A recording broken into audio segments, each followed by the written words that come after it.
I've always wanted to do recruitment. My background has been in as a careers advisor. Yeah, so I got made redundant in 2012 and I decided to go into another business. I started shy minding, but then things didn't work out.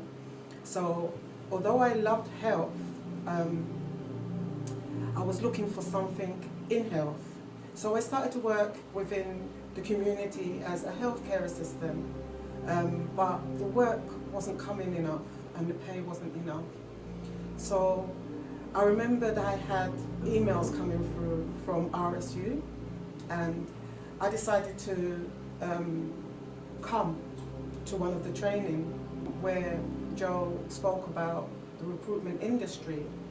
And it was strange because it was something that I'd been trying to look into for a long while, from 2008, but was struggling to get into it. I got an email through RSU and I came. So what that did for me, it ignited that dream that I had on the inside of me to work for myself once again.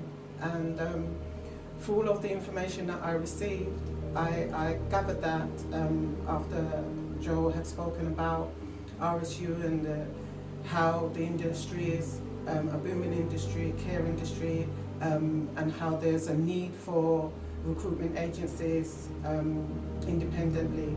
So I decided to come along.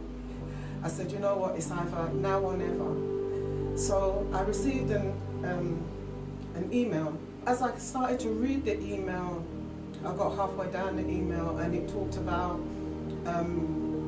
funding. Now I didn't even realize that I could get funding. It made me realize that if I didn't step forward now, when was I going to step? And sometimes we have to take risks.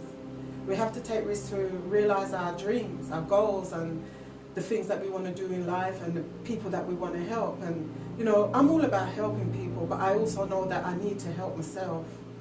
So I took the step and I applied, and here I am now. And I'm really grateful because nobody's ever done something like this for me before. And sometimes we get these opportunities, we don't realize that they're there. It's only when, I don't know, when you get, your eyes are open or you get the aha moments that you realize that an opportunity has now been laid in your hands and laid in your lap, and if you don't take it, you'll miss it, and you have to wait for maybe a couple of years before the next one comes around. So that's what I did. I took action. I took action, and I'm really happy and glad I did. It's not going to be easy, but I know that I will make it because I've got the support now. I've got the support. Yes. Would I recommend to anyone? I would recommend it to everyone. To everyone, and to tell you the truth, when I go back to my church, I'm going to let them see my joy. So I've already mentioned it to 2 people already, and I will continue to. Yeah, it's going to be life-changing, and I know I have to stay focused because it's going to be tough. I know it will be, but that's life. And you know, at the end of the day, it's when you fall down, you get back up and you just keep going. And it's a journey. I know it's a journey. It's a journey, and it can only get better.